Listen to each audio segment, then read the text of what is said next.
নমস্কার, ভিল কিচেনে সবাইকে স্বাগত জানাই। আজকে আরেকটা নতুন রেসিপি নিয়ে আপনাদের সামনে চলে এসেছি। আজকে শীতের নতুন আলু দিয়ে আর সঙ্গে বেগুন দিয়ে এই জ্যান্ত শোল মাছের ঝোল রান্না করব, আর সঙ্গে লাউ ডাঁটা চচ্চড়ি। আপনারা প্রথম থেকে শেষ পর্যন্ত সঙ্গে থাকুন, আশা করছি খুব ভালো লাগবে। প্রথমে আমি মাছটা কেটে নিচ্ছি। দেখুন শোল মাছটা দেখতে কত সুন্দর, আর এটা আরো ওজন 700 থেকে 750 গ্রাম মতো হবে। বাবা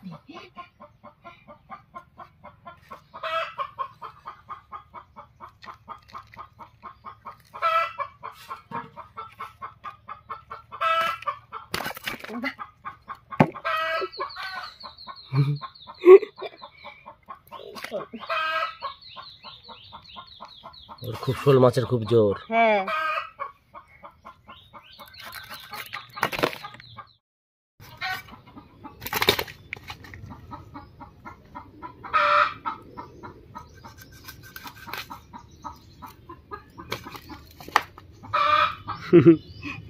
এই শোল মাছ কাটা কিন্তু খুবই সহজ। শুধু এই দুপাশের এই পাখনাগুলো ফেলে তারপরে আঁশটা ছাড়িয়ে টুকরো করে নিলেই হয়ে যায়, কোনো ঝামেলা নেই কাটা।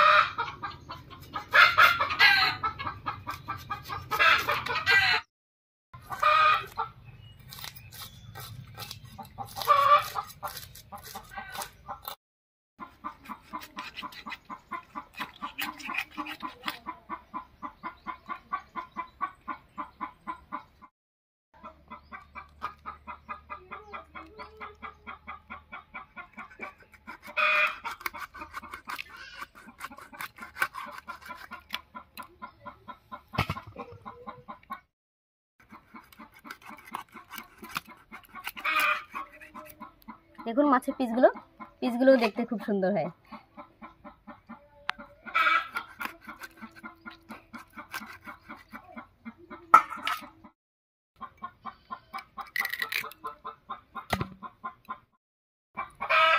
মাছটা কেটে নিলাম, এবার পরিষ্কার করে ধুয়ে নিয়ে আসবো।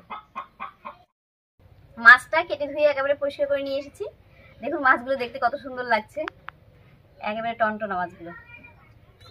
এবার আলু বেগুনটা কেটে নিচ্ছি, নতুন আলু আর বেগুন।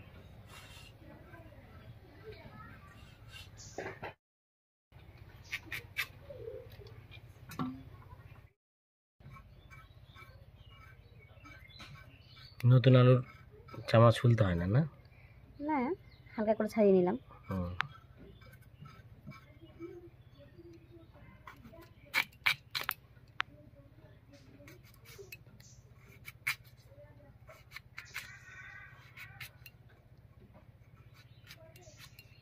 মাছের ঝোলে দেবো তাই একটু বড় বড় করে কাটলাম।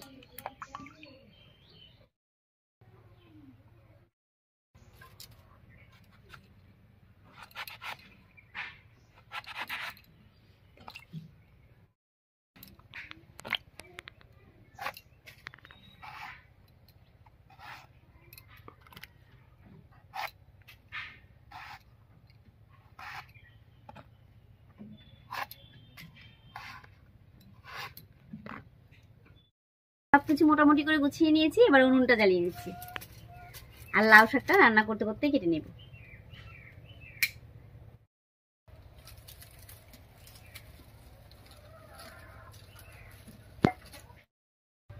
উনুন জ্বালিয়ে কড়াই বসিয়ে দিয়েছি, এবার কড়াইয়ে সরষের তেল দেবো, আর তেলটা গরম হতে হতে আমি মাছটা মেখে নিচ্ছি হলুদ লবণ দিয়ে।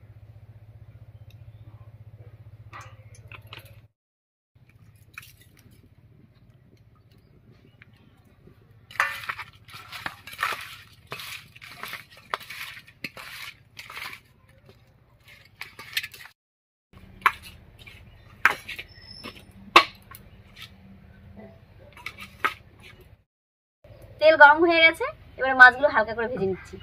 জ্যান্ত মাছ তাই বেশি ভাজবো না।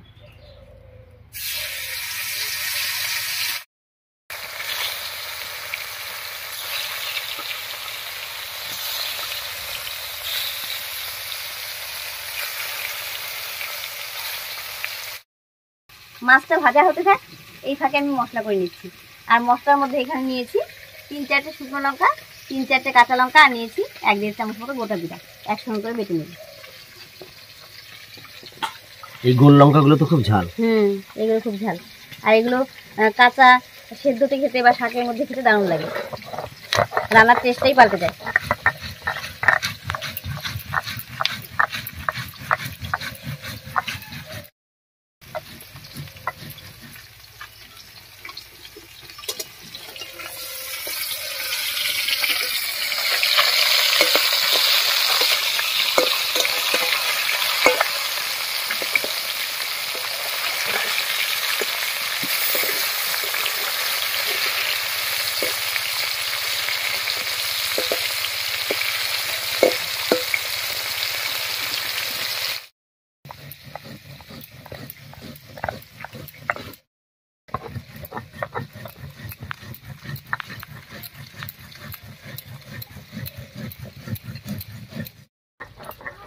এই মাছটা ভাজা হয়ে গেছে, নামিয়ে নিচ্ছি।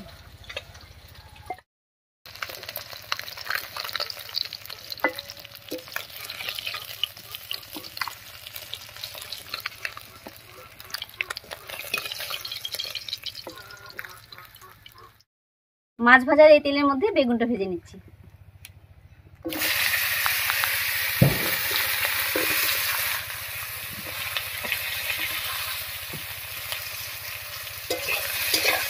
একবার একটুখানি লবণ আর হলুদ দেবে।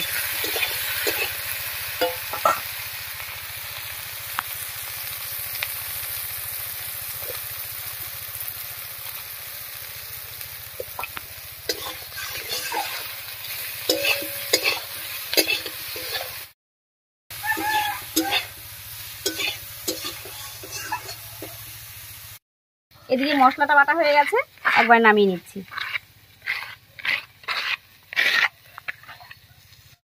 বেগুনটা ভাজা হয়ে গেছে, নামিয়ে নিচ্ছি।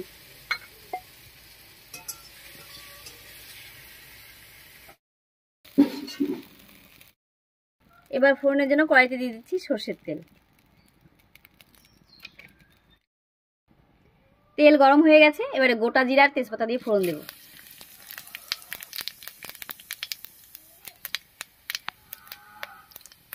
ফোড়নটা ভাজা হয়ে গেছে, এবার এর মধ্যে দিয়ে দিচ্ছি কেটে রাখা আলু।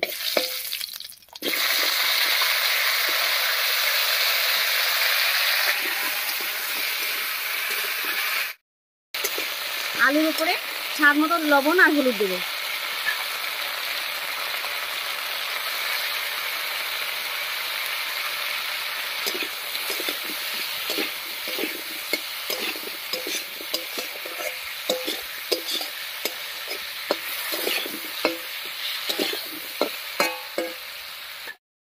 আলুটা একটু ভাজা ভাজা হতে থাক, এই ফাঁকে আমি লাউয়ের ডগাগুলো কেটে নিচ্ছি।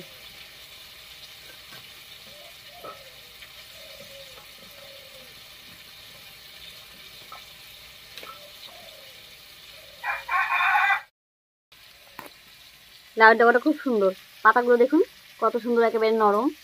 এটা সেদ্ধ খেতে বা বাটা খেতে কিন্তু দারুণ লাগবে।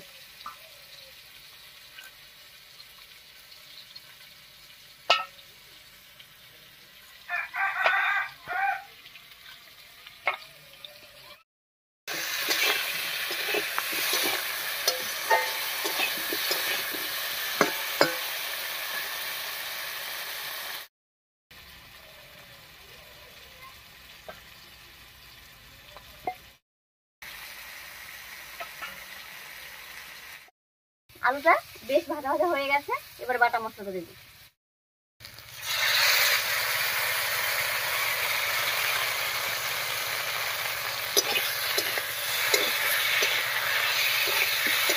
মশলাটা দিয়ে খুব ভালো করে মিশিয়ে নিয়েছি, এবার মশলা বাটা জল দিয়ে ঢাকা দিয়ে দিয়ে কষিয়ে নেব।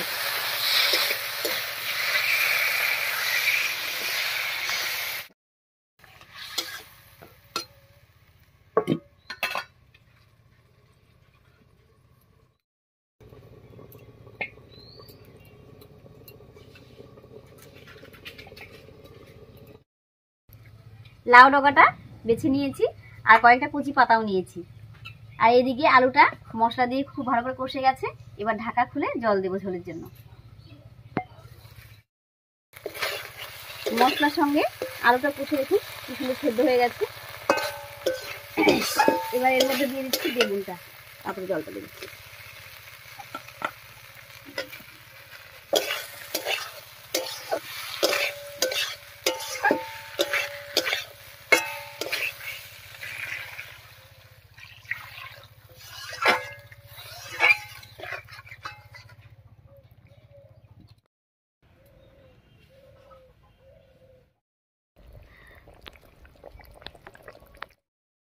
রান্নায় অনেকক্ষণ বরক উঠে গেছে, এবারে ভেজে রাখা মাছগুলো দেব।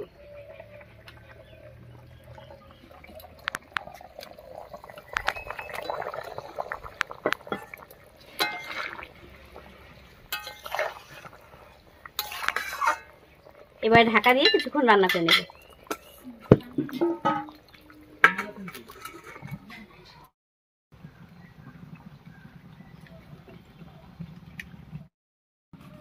কম তেল মশলায় আলু বেগুন দিয়ে জ্যান্ত শোল মাছের ঝোল একদম রেডি হয়ে গেছে। এবার ঢাকা খুলে নামিয়ে নিচ্ছি।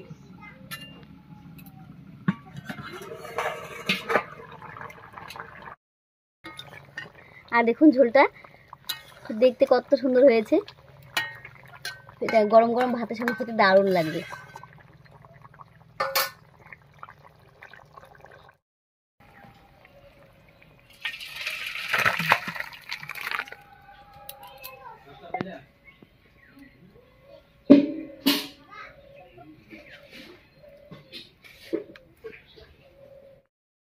মাছের ঝোলটা নামিয়ে কড়াইটা পরিষ্কার করে নিয়েছি। এবার ঝটপট করে লাউ ডগা চচ্চড়িটা রান্না করে নিচ্ছি।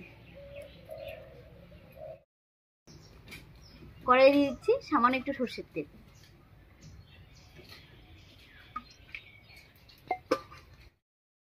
তেল গরম হয়ে গেছে, এবারে গোটা জিরা আর তেজপাতা দিয়ে ফোড়ন দেব।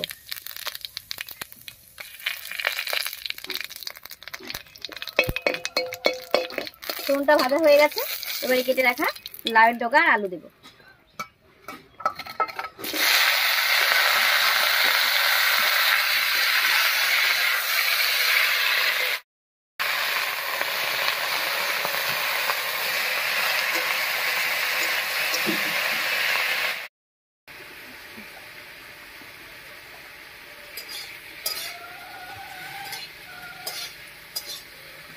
ফোড়নের উপরে লাউ শাক আর আলুটা দিয়ে একটু নাড়িয়ে নিয়েছি। এবার স্বাদ মতো লবণ আর হলুদ দেব।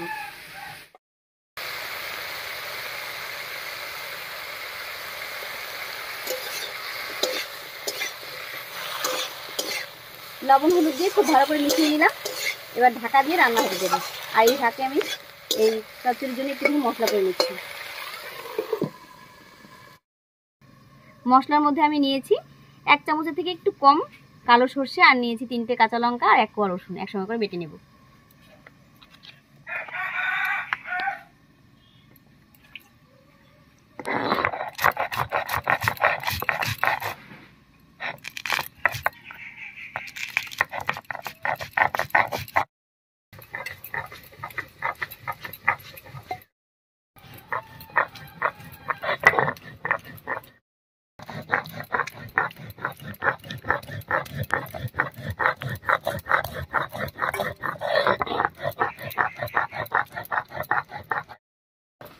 মশলাটা বাটা হয়ে গেছে, একবার নামিয়ে নিচ্ছি।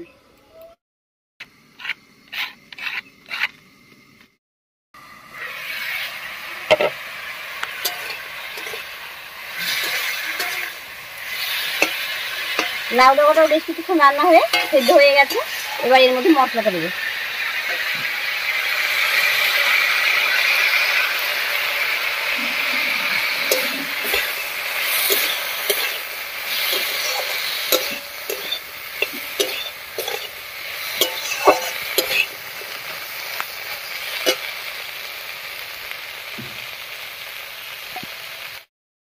মশলাটা দিয়ে একটু রান্না করে নিলাম। এবারে মশলা বাটা জল দিয়ে খুব ভালো করে কষিয়ে নেব। আর এই কষাতে কষাতে কিন্তু রান্নাটা হয়ে যাবে।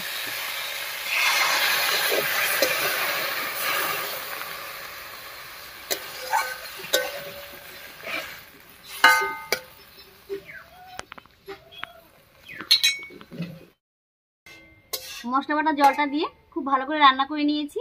লাউ ডগা চচ্চড়ি একদম রেডি হয়ে গেছে। এবারে কাঁচা সরষের তেল ছড়িয়ে নামিয়ে নিচ্ছি।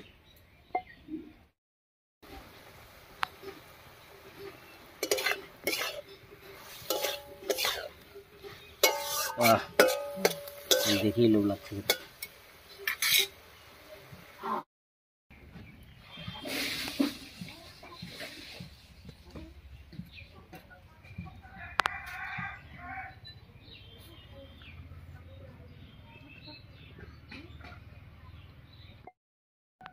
গরম গরম লাউ ডগা দিয়ে চচ্চড়ি, আর সঙ্গে হচ্ছে আলু বেগুন দিয়ে একেবারে জ্যান্ত মাছের ঝোল। দুটোই কিন্তু গরম গরম ভাতের সঙ্গে খেতে দারুণ লাগে। কম তেল মশলার এই রান্না দুটো আপনাদের কাছে কেমন লেগেছে অবশ্যই কমেন্টে জানাবেন। যদি ভালো লাগে একটা লাইক করে দেবেন এবং চ্যানেলটিকে সাবস্ক্রাইব করে এভাবে আমাদের পাশে থাকবেন। আজ এই পর্যন্তই, আবার দেখা হচ্ছে নতুন কোনো রেসিপি নিয়ে।